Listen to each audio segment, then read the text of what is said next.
യഥോ ധർമ്മ തഥോ ജയ. ഭക്തസജ്ജനങ്ങളെ പ്രണാമം. തുടർന്ന് വരുന്ന മഹാഭാരത കഥകളിൽ കഴിഞ്ഞ ഭാഗത്ത് പ്രധാനമായും പറഞ്ഞത് ഭീമസേനൻ ഒറ്റയ്ക്ക് വേട്ടയാടി വനത്തിലൂടെ നടക്കുന്നതും ഒരു പർവ്വതതുല്യമായ പെരുമ്പാമ്പ് ഭീമനെ ചുറ്റിവരിയുന്നതും ആ പെരുമ്പാമ്പ് പൂർവയുഗത്തിൽ രാജാവായിരുന്ന ശാപമേറ്റ നകുഷനാണെന്ന് മനസ്സിലാക്കുകയും ആ പന്നകത്തിൽ നിന്ന് ഒരു വിധേനയും രക്ഷപ്പെടാൻ തനിക്ക് സാധിക്കില്ല എന്ന് ബോധ്യമായി അങ്ങനെ ഇരിക്കുന്ന സമയത്ത് ഭീമസേനനെ അന്വേഷിച്ചെത്തുന്ന യുധിഷ്ഠിരൻ നകുഷൻ എന്ന ഈ പെരുമ്പാമ്പിനോട്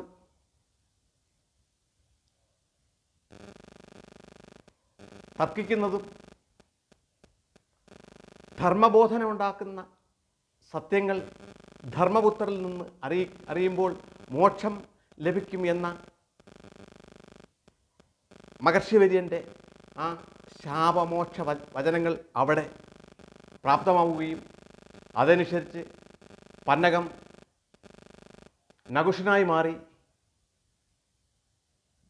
സ്വർഗത്തിലേക്ക് പോകുന്നതും ആയ ഭാഗമാണ് പ്രധാനമായും കഴിഞ്ഞ ഭാഗത്ത് പറഞ്ഞത്. തുടർന്ന് ഭീമസേനനും യുധിഷ്ഠിരനുമായി നമ്മൾ അപ്പോൾ വസിക്കുന്ന യൗവനപർവ്വതത്തിലെ പർണശാലയിലേക്ക് പോവുകയും അവിടെ എത്തി ഭീമസേനനുണ്ടായ ഈ അത്യാഹിതത്തെക്കുറിച്ച് പാണ്ഡവരോട് യുധിഷ്ഠിരനും ഭീമസേനനും വിവരിക്കുന്നതും തുടർന്ന് വളരെ വർഷങ്ങളായി തീർത്ഥയാത്ര നടത്തിക്കൊണ്ടിരിക്കുന്ന പാണ്ഡവർക്ക് തീർത്ഥാടനം പൂർത്തിയാക്കേണ്ട സമയമായി എന്ന് ലോമശ മഹർഷി പാണ്ഡവരെ അറിയിക്കുന്നതും തീർത്ഥാടനം പൂർത്തിയാക്കി തിരിച്ചു പോരുന്നതിന് മുമ്പ് വീണ്ടും ഒരിക്കൽ കൂടെ സിദ്ധാശ്രമത്തിലെത്തണം എന്ന തീരുമാനിച്ച് അവരെല്ലാവരുമായി യമുനപർവ്വതത്തിൽ നിന്ന് സിദ്ധാശ്രമത്തിലേക്ക് പോകുന്നതും ആ സിദ്ധാശ്രമത്തിലെത്തി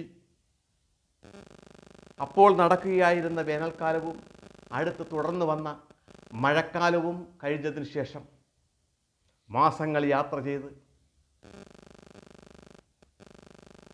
അവർ തീർത്ഥാടനത്തിന് വേണ്ടി പുറപ്പെട്ട കാമ്യക വനത്തിലേക്ക് എത്തുകയും ചെയ്തു. കാമ്യക വനത്തിലെത്തിച്ചേർന്ന പാണ്ഡവർ തങ്ങളുടെ സ്വഗ്രഹത്തിലെത്തിയ പ്രതീതിയാണ് അവർക്ക് അനുഭവപ്പെട്ടത്. വനവാസത്തിലായിരിക്കുന്ന അവർക്ക് ഇപ്പം മറ്റ് ഗ്രഹങ്ങളൊന്നുമില്ല. അവർ കാമ്യക വനത്തിലെ താൽക്കാലിക പർണശാലയിലായിരുന്നല്ലോ താമസം. കാമ്യക വനത്തിൽ അവരെ അനുഗമിക്കാതിരുന്ന അനേകം ഋഷിശ്രേഷ്ഠന്മാരും ബ്രാഹ്മണ പ്രമുഖരും അവിടെ അപ്പോഴും താമസിക്കുകയായിരുന്നു. അവരെല്ലാവരും പാണ്ഡവരെ വളരെ സ്നേഹത്തോടുകൂടി സ്വീകരിക്കുകയും പാണ്ഡവർ കാമ്യകവനത്തിൽ തിരിച്ചെത്തിയ വിവരമറിഞ്ഞ് രാജ്യത്തിൻ്റെ വിവിധ ഭാഗങ്ങളിൽ നിന്നുള്ള വളരെ പ്രമുഖരായ വ്യക്തിത്വങ്ങൾ പാണ്ഡവരെ വന്ന് കാണുകയും പാണ്ഡവരുടെ തീർത്ഥാടന വിവരങ്ങൾ അറിയുകയും ചെയ്ത് തിരിച്ചു പോയിക്കൊണ്ടുവരുന്നു. ഈ സമയത്ത് അങ്ങ് ദ്വാരകയിൽ നിന്ന് ഭഗവാൻ കൃഷ്ണനും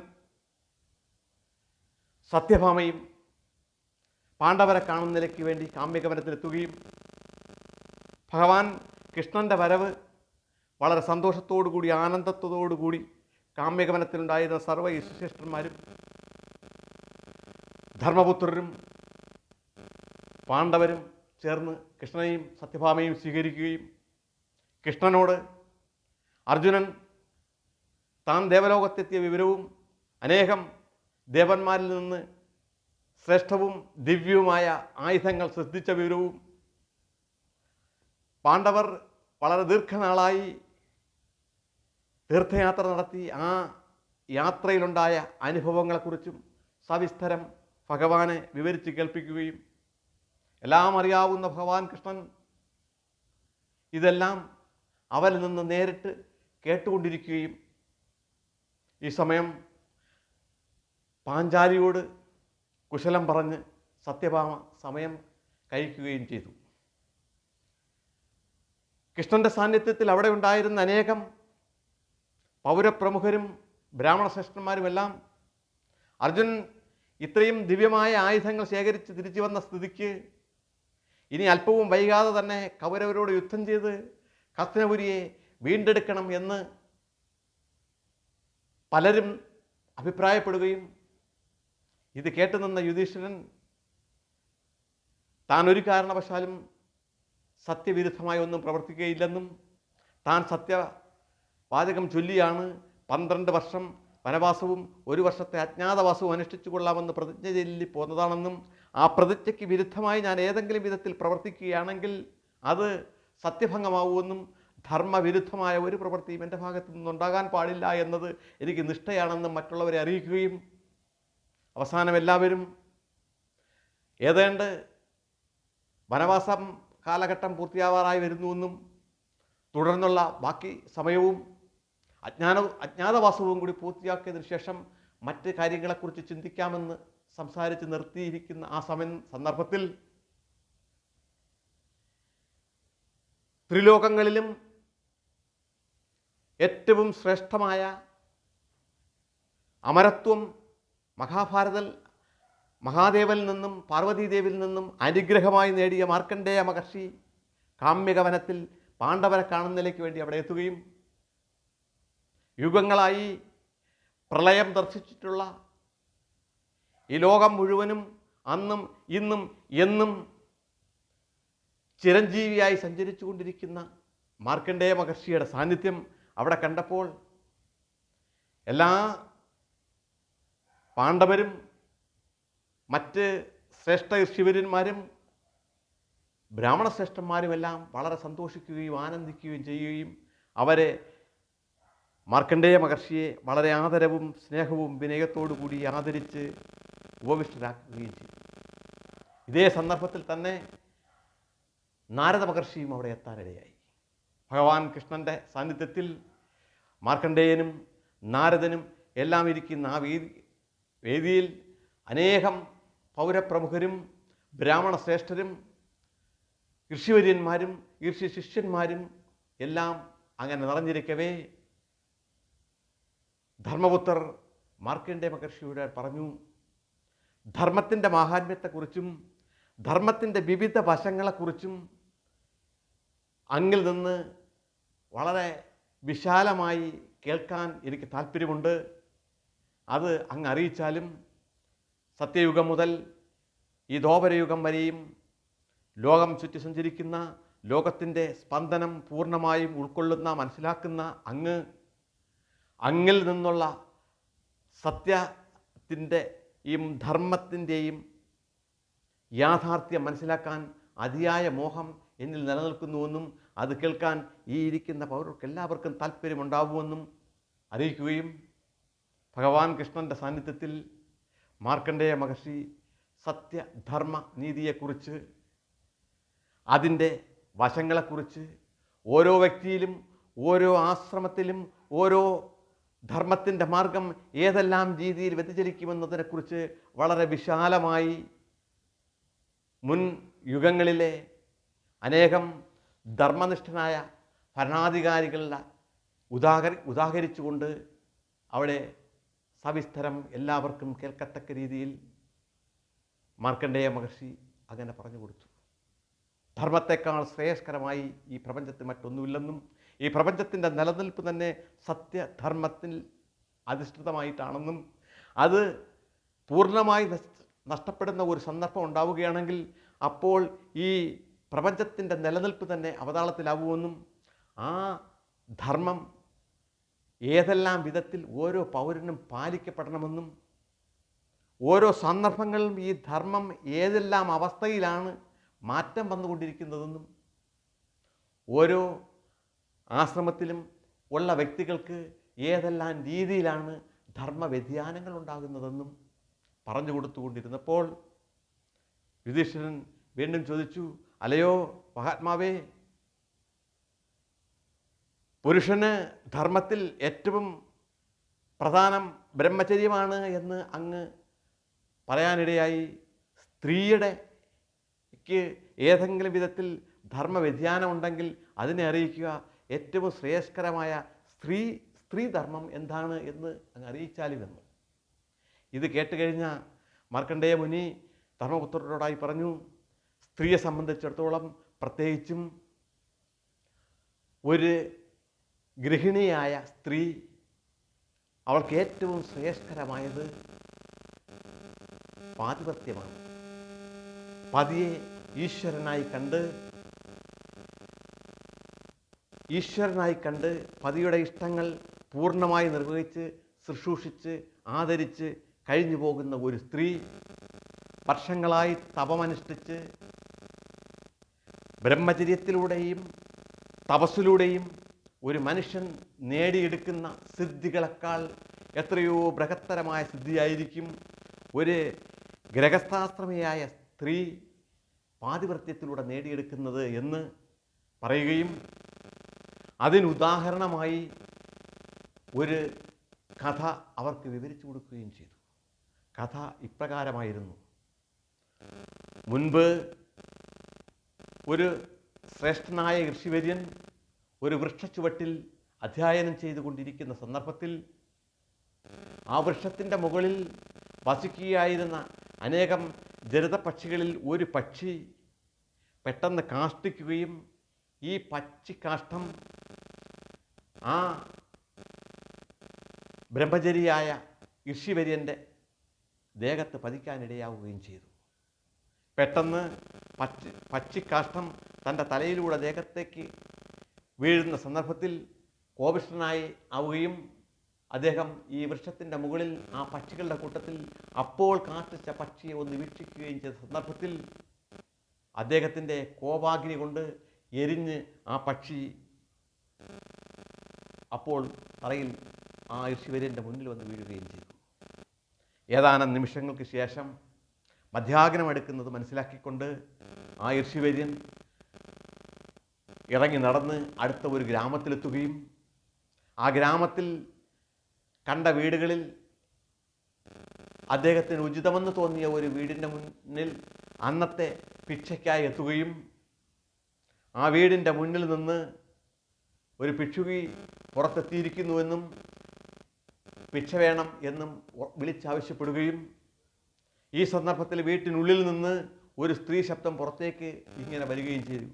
അല്ലയോ ശ്രേഷ്ഠ ഋഷിവര്യ, അദ്ദേഹം അല്പസമയം അങ്ങ് കാത്തു നിന്നാലും ഞാൻ ഉടനെ വന്ന് അങ്ങേക്ക് ഭിക്ഷ നൽകുന്നതാണ് എന്ന് വീട്ടിനകത്തു നിന്ന് വിളിച്ചു പറയുകയും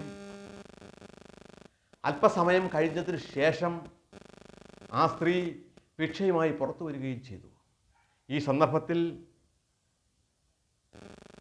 ആ ബ്രഹ്മചാരിയായ ഋഷിവര്യൻ ഉദ്ദേശിച്ചതിനേക്കാൾ കൂടുതൽ സമയം കഴിഞ്ഞാണ് സ്ത്രീ പുറത്തു വന്നു എന്നതിനാൽ അദ്ദേഹത്തിന് അപ്പോഴും കോപം ഉണ്ടാകുകയും ആ സ്ത്രീയെ സൂക്ഷിച്ചു നോക്കുകയും ചെയ്തു.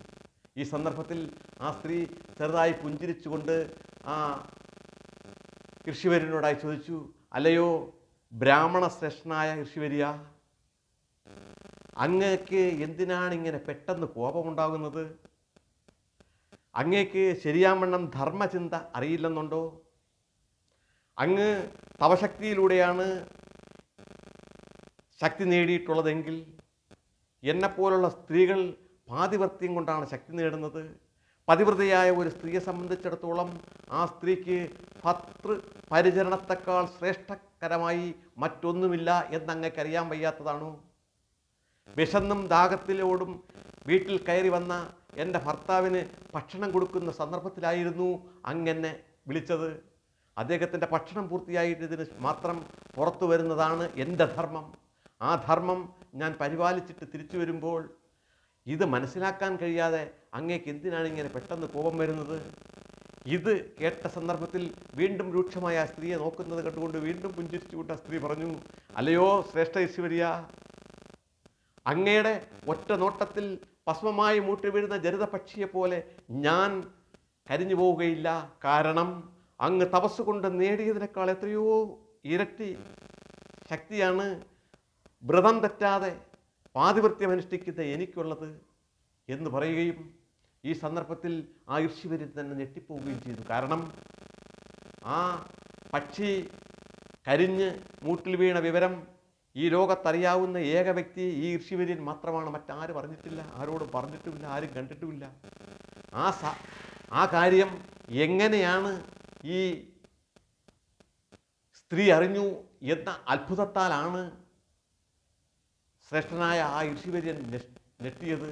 അദ്ദേഹം അത്ഭുതപ്പെട്ട് ആ സ്ത്രീയെ വീണ്ടും നോക്കുന്നത് കണ്ടപ്പോൾ ആ സ്ത്രീ തന്നെ ഇദ്ദേഹത്തോട് പറഞ്ഞു, അല്ലയോ ഋഷിവര്യ, അങ്ങ് ഇതിൽ അത്ഭുതപ്പെടേണ്ട കാര്യമൊന്നുമില്ല, ഇതിൽ വലിയ അത്ഭുതങ്ങളൊന്നുമില്ല. ധർമ്മം പൂർണ്ണമായി അനുഷ്ഠിക്കുന്ന ഒരു വ്യക്തിയെ സംബന്ധിച്ചിടത്തോളം, ആ ധർമ്മത്തിൻ്റെ മുഖ്യ വഴിയായ പാതിവ്രത്യം അനുഷ്ഠിക്കുന്ന ഒരു സ്ത്രീയെ സംബന്ധിച്ചിടത്തോളം എല്ലാ കാര്യങ്ങളും വളരെ മുൻകൂട്ടി തന്നെ അറിയാൻ കഴിയും. അങ്ങനെ ഞാൻ അറിഞ്ഞതാണ്. പക്ഷേ അങ്ങ് തപശക്തി കൊണ്ട് പല ശക്തികളും നേടിയിട്ടുണ്ടെങ്കിലും, അങ്ങ് ബ്രഹ്മചാരി തന്നെയാണെങ്കിലും ധർമ്മത്തിൻ്റെ, സത്യത്തിൻ്റെ, നീതിയുടെ യഥാർത്ഥമായ വഴി അങ്ങേക്കറിയില്ല എന്ന് എനിക്ക് തോന്നുന്നു. അങ്ങയുടെ അധ്യയനത്തിൽ നിന്നൊന്നും അങ്ങേക്ക് സത്യവഴി, ധർമ്മവഴി ശരിയാമെന്ന് ഉൾക്കൊള്ളാൻ കഴിഞ്ഞിട്ടില്ല എന്നും എനിക്ക് തോന്നുന്നു. എന്നാലും അങ്ങയെ ധർമ്മം ഉപദേശിക്കാൻ അത്രമാത്രം പ്രാപ്തിയായ ഒരു ധർമ്മിഷ്ഠ ആണ് എന്ന് എനിക്ക് തോന്നുന്നില്ല. ഞാൻ ഒരു വ്യക്തിയെ അങ്ങേക്ക് പരിചയപ്പെടുത്താം. മിഥിലാരാജ്യത്ത് അതിശ്രേഷ്ഠനായ ധർമ്മനിഷ്ഠനായ ധർമ്മവ്രതൻ എന്ന ഒരു വ്യക്തിയുണ്ട്. അങ്ങ് പോയി അദ്ദേഹത്തെ കാണണം. അദ്ദേഹത്തിൽ നിന്ന് ധർമ്മം ഏതെല്ലാം വിധത്തിൽ ഒരു മനുഷ്യന് പ്രാധാന്യമാണെന്നും ഓരോ വ്യക്തിയുടെയും തൊഴിലനുസരിച്ച് അവർ അനുവർത്തിക്കേണ്ട ധർമ്മം എപ്രകാരമാണ് എന്നും വളരെ വിശാലമായി അങ്ങേക്ക് ഉപദേശിച്ചു തരും. അങ്ങയെപ്പോലെ ഒരു ബ്രഹ്മചാരിയായ ഋഷിവര്യൻ ആ സത്യധർമ്മത്തിൻ്റെ യഥാർത്ഥ വഴി അറിഞ്ഞിരിക്കേണ്ടത് വളരെ അത്യന്താപേക്ഷിതമാണ്. അങ്ങേക്ക് അങ്ങോട്ട് പോകാവുന്നതാണ് എന്ന് ഉപദേശിച്ചതിന് ശേഷം ആ ഭിക്ഷയും നൽകി സ്ത്രീ അവിടെ നിന്ന് കടന്നുപോയി. ഈ സന്ദർഭം ഭിക്ഷയും വാങ്ങി തിരിച്ചു നടക്കുകയായിരുന്ന ആ ഋഷിവര്യൻ്റെ മനസ്സിൽ, ആ കർണങ്ങളിൽ ആ സ്ത്രീകളുടെ ഓരോ വാക്കും ഇങ്ങനെ വന്ന് കർണങ്ങളിൽ അടിക്കുകയായിരുന്നു. ആ സ്ത്രീയുടെ ശക്തിയും ആ സ്ത്രീയുടെ വിനയവും ആ സ്ത്രീയുടെ പ്രവൃത്തിയുമെല്ലാം ഉൾക്കിടിലം കൊള്ളുന്ന രീതിയിലാണ് ഋഷിവര്യൻ ഓർത്തത്. എന്തുകൊണ്ടും അവരിൽ നിന്നുണ്ടായ ആ നിർദ്ദേശം എനിക്ക് കേൾക്കേണ്ടതാണെന്നും ശരിയാവണ്ണം ധർമ്മം ഞാൻ ഉൾക്കൊണ്ടിട്ടില്ല എന്നും മനസ്സിലാക്കിയ ഋഷിവര്യൻ മിഥിലയിൽ പോയി ആ സത്യവ്രതനെ, ധർമ്മവ്രതനെ കാണുന്നതിലേക്ക് തന്നെ തീരുമാനിക്കുകയും അന്ന് അവിടെ നിന്ന് അപ്പോൾ യാത്ര ചെയ്യുകയും ചെയ്തു. പ്രിയ സജ്ജനങ്ങളെ, ഈ ഭാഗം ഞാൻ ഇന്നിവിടെ നിർത്തുന്നു. അടുത്ത ഭാഗത്ത് ഈ ശ്രേഷ്ഠ ഋഷിവര്യൻ മിഥിലയിലെത്തി ധർമ്മവ്രതനെ കാണുന്നതും അദ്ദേഹത്തിൽ നിന്നുണ്ടാകുന്ന ധർമ്മത്തിൻ്റെ വിവിധ വശങ്ങളെക്കുറിച്ചുള്ള അനുഭവങ്ങളും വിവരിക്കാം. തൽക്കാലം നിർത്തട്ടെ. ലോകാ സമസ്ത സുഖിനോ ഭവന്തു.